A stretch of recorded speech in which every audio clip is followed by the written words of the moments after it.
Well hi guys, a very good morning. I hope you guys are well and I know आप लोग इस video को बहुत लोग सुबह में देखोगे, हालांकि अभी रात के 2 बज रहे हैं। मैच अभी जस्ट खत्म हुआ है और it was a good match. हालांकि कुछ नेगेटिव्स इसमें भी थे, उसके बारे में बात करूंगा। बिकॉज अक्सर ऐसा होता है कि जब हम मैचेस जीत जाते हैं तो हम पॉजिटिव्स पर बहुत ज्यादा रहते हैं, जो कि रहना भी चाहिए, बट नेगेटिव्स पर भी आएंगे। लेकिन उससे पहले याद दिला दूं आपको कि before this tri series I said कि अगर 2 मैच भी नेपाल जीत जाता है तो यहां से बहुत पॉजिटिव लेकर जाएगा, अच्छा टेक अवे होगा यहां से। और हम 2 ही मैच जीते यार, एक और जीत जाते तो इस टूर्नामेंट के टेबल टॉपर हो जाते, थोड़ा और हमें पॉजिटिव फील होता। हालांकि अभी कनाडा और ओमान वाले मैच से और चीजें क्लियर हो जाएंगी, but yes, at this moment we know के चीजें थोड़ी सी सॉर्टेड लग रही हैं as far as ODI is concern. हमने जिस तरह से ओडीआई में मैचेस खेले थे, बट यार देखो, कुछ चीजें हैं जो बहुत बड़ा क्वेश्चन मार्क क्रिएट करती है, जैसे कुशल मल्ला की batting. It has become a big problem. Rohit Paudel ने रन्स भी किए, विकेट्स भी ली, बट आई विल से कि he was lucky. Lucky only while batting, bowling में नहीं। बॉलिंग में 1 ओवर किया बंदे ने, 2 विकेट ले लिया, आई थिंक 7 रन ऐसा कुछ दिया उसने। तो यस, बॉलिंग में obviously he was pretty good. Yes, 7 run दिया उन्होंने, तो बॉलिंग में ही वाज प्रीटी गुड। लेकिन बैटिंग में देयर वर पॉइंट्स जहां पर रोहित पौडेल लकी थे। एक उनका कैच ड्रॉप हुआ, दूसरा अच्छा एज लगा, बट वो भी कीपर के बराबर में से बॉल निकल गई। एंड देन ही ट्राइड 2-3 बार रिवर्स स्कूप मारने का, नहीं लगा, बट देन एक बार लगा तो 6 गया, फिर एक बार लगा तो 4 गया। So he was trying same thing over and over again, but ऐसा हो रहा था कि चीजें मिस हो रही थी। वो तो लास्ट में रन अच्छे खासे लग गए, रन आ गए, इस वजह से अच्छा बोर्ड पर रन भी आ गए। लेकिन आई वुड से यार 2-3 चीजें हैं जो प्रॉब्लमेटिक हैं। मतलब मे बी आप लोगों को शायद सुनने में इस टाइम पर ना अच्छा लगे कि यार हम जीते यार, पॉजिटिव बात करो ना, तो पॉजिटिव बात भी कर रहे हैं। लेकिन कुशल बुटेल 8 नंबर पर बैटिंग करने आ रहे हैं यार। आई डोंट थिंक कि ये सही है। आप कुशल, ठीक है, कुशल को आपने बॉलिंग दी, आई थिंक उन्होंने 3 विकेट निकाली, तो कुशल को आपने bowling the, it turned out well. But यार कुशल 8 के बल्लेबाज नहीं है, ही इज नॉट समवन जिसको आप 8 नंबर पर भेजोगे। आज की जीत में 2 चीजें मुझे बहुत ज्यादा चुभी। पहला ये कि यार कुशल मल्ला का पैर क्यों नहीं हिलता है। भाई कुशल मल्ला का एकदम सिंपल पकड़ लिया है कि भाई वाइड और कर दो, वो वहीं के वहीं खड़े हैं, वो मूव भी नहीं कर रहे हैं। थोड़ा सा स्टेप आउट करें, थोड़ा अपनी मूवमेंट चेंज करें, थोड़ा कुछ शॉट ट्राई करें, भाई वहीं आप खड़े हो, ना पैर आपका मूव हो रहा है, ना आप आगे बेंड हो रहे हो, कुछ नहीं, वहीं से बॉल बीट होकर के जा रही है। अगर आप ये मैच हारते, देखो मैं अभी भी मानता हूं 157 नहीं, इस बोर्ड पर 167 होता था, अभी भी हम 10 रन शॉर्ट थे। बट आपने बॉलिंग बहुत अच्छी की, बिकॉज आपके बॉलर्स काफी अच्छे हैं, आपकी फील्डिंग काफी अच्छी है। Dipendra Singh Airee on the field, bang on man, क्या थ्रो मारता है ये बंदा। मतलब he is bang on, he is extremely fast. मतलब वो टेक्निकल जो आपको एक अच्छा फील्डर होता है ना, जैसे युवराज सिंह हुआ करते थे, वो जो वाला फील्डर है ना, वो फील्डर है यहाँ पर। ये एकदम एकदम जू जू एकदम, मतलब बॉल पिक किया और कब फेंक दिया विराट कोहली वाली स्पीड से, पता नहीं चला। सो यस, दीपेंद्र सिंह आयरी अगर फील्ड में होते हैं तो उसका बहुत इंपैक्ट पड़ता है। Good part was Sandeep was looking good today. आज कुशल बुटेल ने अच्छी बॉलिंग की। मैं बॉलिंग की से बात कर रहा हूँ, बैटिंग पोजीशन से I am not good, I am not happy. तो कुशल बुटेल ने अच्छी बॉलिंग की, रोहित ने अच्छी बॉलिंग की, 1 ओवर किया, 2 विकेट निकाले, मैच वहीं से पूरा खत्म कर दिया। So yes, as usual bowling हमारी हमेशा से अच्छी रही है, लेकिन बैटिंग हम स्ट्रगल की। आज भी हमें अच्छी ओपनिंग नहीं मिली, ओपनिंग प्रॉब्लम रह रही है, हमें अच्छा ओपनिंग नहीं मिल रहा है। आज भी हमें अच्छी ओपनिंग नहीं मिली, हमने 2-3 विकेट शुरू में गवा दिए। अच्छी बात ये थी कि कुशल, हाँ, एक दो चीज अच्छी है, कुशल मल्ला और रोहित पौडेल के बीच के ओवर्स मुझे याद हैं जहां पर वो स्ट्राइक रोटेट कर रहे थे, जो कि हम नहीं देख रहे थे पिछले कुछ मैच से। यहां पर देखा कि कुशल मल्ला लिटरली ऐसा लग रहा था जैसे रोहित ने उनसे कहा है या फिर उनको पास मैसेज आया है, दोनों के पास, वो लिटरली बॉल अगर गुड लेंथ पर भी आ रही है या मतलब बॉल कहीं पर भी, उनका सिर्फ एक टारगेट था कि भाई सिंगल लो। और उस सिंगल ने हेल्प किया कि जब आपने थोड़े बहुत सिंगल लिए, स्ट्राइक रोटेट किए, तो आप थोड़ा सा रन बनाने में कॉन्फिडेंट हो गए। लेकिन देन अगेन कुशल मल्ला का आउट करना आई थिंक बहुत इजी हो गया है भाई। आप उनके उनका जो एग्जैक्ट आर्क है उससे थोड़ा सा बॉल को आगे कर दो, वो आउट हो जाएंगे। वही long on long off fielder रख दो और वहीं पर वो आउट हो जाते हैं। और अगर आपको बॉल बीट करानी है, वाइड यॉर्कर करते रहो, बॉल बीट होती रहेगी। सो यस, कुछ बहुत ऑब्वियस चीजें हैं और इसी वजह से आप ओडीआईज में अच्छा नहीं कर पा रहे हो, बिकॉज यार ये T20 है। यहां पर मैं हमेशा कहता हूं कि अगर 25-25 रन भी सबने मार दिए, 20-20 रन सबने मार दिए, तो सोचो ना यार, 10 प्लेयर हैं, 20 रन सबने मारे, 200 पहुंच जाते हैं। तो यहां पर तो आप एक दो प्लेयर कम ज्यादा करके मार दे रहा है तो पहुंच जाएंगे। किसी ने 12 मारे तो किसी ने 32 कर दिए, किसी ने 3 रन मारे तो किसी ने 40 कर दिए, तो और वैसे भी वो 160-170 पहुंच जाएगा। लेकिन ओडीआईज में you need to stay on the crease, और इसी वजह से आप ओडीआईज हार रहे हो, इसी वजह से आप ओडीआईज में अच्छा नहीं कर रहे हो, बिकॉज क्रीज पर कोई नहीं रहना चाहता है। सबको बस एक चीज आता है कि भाई बॉल आए उसको मार दो।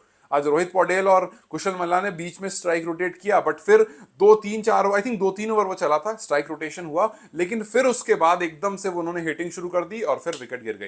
रोहित की भी विकेट गिर गई थी, वो कैच ड्रॉप हो गया, वरना अगर वो कैच ले लिया जाता तो फिर रन इतने नहीं होते और शायद ओमान अलग प्लान के साथ आता और शायद ये मैच का रिजल्ट कुछ और होता। सो वो कैच ड्रॉप बहुत बड़ा फेवर था नेपाल के लिए, बिकॉज आज दीपेंद्र सिंह आयरी भी नहीं चले, आज गुलशन झा भी नहीं चले, आज ऊपर से भी कोई नहीं चला, आज वही रोहित पौडेल के रन्स जो वो काम आ गए because he was lucky enough to get those, वरना रन्स नहीं आते। और बॉलर्स ने अच्छी बॉलिंग की, बट अगर रन्स कम होते तो शायद प्रेशर भी और ज्यादा होता। So I would say this again कि अगर आप अपनी बैटिंग में स्ट्राइक रोटेशन नहीं रखते हो, 6 and 4s are not going to help you. ठीक है, आप 1-2 शॉट मारो, बट उसके बाद आपको स्ट्राइक रोटेट करना जरूरी है। जब कुशल मल्ला ने लॉन्ग ऑन के ऊपर छक्का मारा था, जब नेक्स्ट बॉल उसके उन्होंने सिंगल ली से, आई वाज लाइक कि यार इन्होंने ये कैसे सीख लिया। आई वॉज रियली सरप्राइज कि यार मुझे लग रहा था कि 1-6 मारा यार, अब भी कुछ गलती कर देंगे, बट देन उन्होंने सिंगल ले लिया। लेकिन उसके बाद 2 ओवर बाद उन्होंने वही सेम गलती कर दी, 3 बॉल बीट हुई, चौथी बॉल उन्होंने मारने में फिर वो आउट होकर के चले गए। So this is very obvious of Kushal Malla कि भाई उनको आउट करना है, ऐसे ऐसे करो आउट हो जाएंगे। रोहित पौडेल कभी कभी बहुत सिंसियर लगते हैं, कभी कभी बहुत फुलिश शॉट खेल के आउट हो जाते हैं, और अगर आपका लोअर ऑर्डर नहीं चला तो फिर आप बहुत ज्यादा परेशान होता है, बिकॉज आपका टॉप ऑर्डर कॉन्टिन्यूसली फ्लॉप हो रहा है।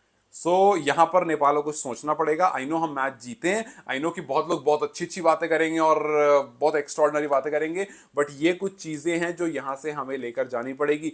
Yes, we won the game, और पॉजिटिव्स हैं, लास्ट में जो स्टंपिंग हुई वो भी बड़ी यूनिक थी। वो आसिफ पता नहीं ही वाज टीजिंग द बैट्समैन कि हाँ भाई लो ले तो लिया, आउट नहीं करूंगा, देन जल्दी से फिर उनको आउट कर दिया। कुशल वाला देख क्या क्या कर रहे हो भाई। सो आई नो कि प्लेयर्स के अंदर कॉन्फिडेंस आ गया है, and I was hopping this कि अगर आप 2-3 मैच या 1-2 मैच जीत जाओगे, कॉन्फिडेंस आ जाएगा। बट देन अगर आप इस कॉन्फिडेंस के साथ जाओगे आगे ओडीआईज खेलने, तो फिर वही सेम मिस्टेक होगी। खैर, ओडीआई से पहले कुछ मैचेस आपको अभी यहीं पर खेलने ए टीम के साथ, सो आई बिलीव कि यहाँ पर आपकी थोड़ी सी और प्रैक्टिस हो जाएगी इससे पहले कि आप स्कॉटलैंड और यूएसए के सामने खेलो। ये प्रैक्टिस भी आपको हेल्प करेगी, but I really really hope कि आप यहाँ से ये जो छोटी मिस्टेक है यार, कोई तो इसके बारे में बात करो यार, कोई तो करो, रोहित जाकर करें, आपके कोच आकर आपसे करें, कोई तो बात करें कि भाई आपको जरूरी नहीं है, ये शॉर्ट फॉर्मेट है तो फिर भी चल जा रहा है कि भाई अगर एक बंदे ने 40 करा, एक ने 20 करा तो 60 रन हो गए, किसी और ने 60 कर दिए 120 हो गए, 140 तक अच्छा स्कोर बन गया। ओडीआईज में नहीं चलेगा। अगर आपको ओडीआईज में 300 तक मारने हैं तो आपको खड़ा होना पड़ेगा क्रीज पर। 20 ओवर और 50 ओवर में बहुत फर्क होता है। So yes, you play 20 over कोई डिसेंट क्रिकेट, लेकिन जैसे ही ओडीआईज आते हैं आपकी क्रिकेट खराब हो जाती है। So again I will say कि Nepal is a very much struggling team in ODIs. खैर, कुछ अच्छी खबर आज पूरे दिन से, ऑलराउंडर की लिस्ट में दीपेंद्र सिंह आयरी नंबर 2 पर। It was a big news, it was a very good news. आप सोचो अगर एक पोजीशन और ऊपर चले आते हैं तो it's gonna be crazy. I think अभी इंग्लैंड के क्या नाम है उनका, मेरे दिमाग में नहीं आ रहा, off spinner and then who hits long sixes, क्या नाम है यार, सम स्टोन करके, खैर मुझे याद नहीं आ रहा है। सो खैर वो भी फिलहाल नंबर 1 पर हैं और नंबर 2 पर दीपेंद्र सिंह आयरी है। सो यू नेवर नो कि अगले 2-3 मैचेस में क्या चेंज हो जाए। अभी जब हम वहाँ भी T20 मैचेस खेलेंगे तो वहाँ पर क्या चेंज हो जाए। खैर, लिविंगस्टन नाम उनका, so he is in number 1 right now, और फिर नंबर 2 पर दीपेंद्र सिंह आयरी है T20s में। So it was a good day, we won the match, and I know a lot of you must be celebrating, you should be, लेकिन कुछ चीजें हैं जो हमें दिमाग में रखनी पड़ेगी कि भाई अभी भी कुशल मल्ला उतना ही स्ट्रगल कर रहे हैं। रोहित का कैच अगर नहीं नहीं छूटता तो फिर हो सकता है स्कोर कम होता और रिजल्ट कुछ और होता। सो 1-2 अच्छे लक की वजह से आई थिंक आज का मैच पूरा लक बेस्ड था। और yes, I will appreciate players क्योंकि बॉलिंग बहुत अच्छी हुई है, बट बैटिंग के सेंस में आई वुड से कि ये कंप्लीटली लक फैक्टर था, बिकॉज गुलशन नहीं चले, आयरी नहीं चले, कुशल मल्ला ने कुछ खास नहीं किया, ऊपर से कुछ खास होकर नहीं आया, सिर्फ रोहित के रन आए और बच्चे सबके थोड़े थोड़े जो कॉन्ट्रीब्यूशन था उसकी वजह से you made it look good. लेकिन आई से अगेन कि यार इससे बेहतर चीजें हो सकती हैं if you just stay in your crease and think properly कि भाई 6-2 लग चुके हैं, हमें अब सिंगल रोटेट करना नहीं। अगर 3 बॉल लगी तो जरूरी नहीं है कि चौथी बॉल में 6 मार के बॉलर में प्रेशर बनाना है।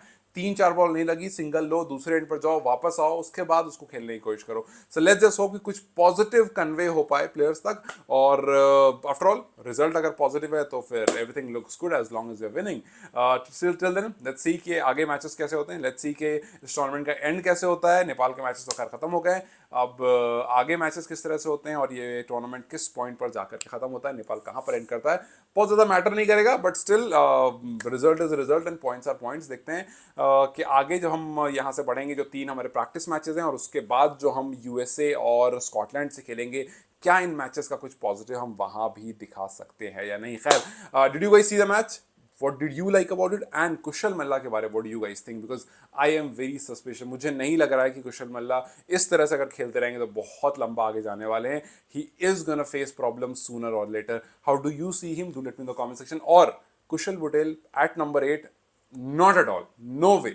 What do you guys think about it? Do let me know. Till then, you guys have a good day. Good night. Take care. Bye bye, guys.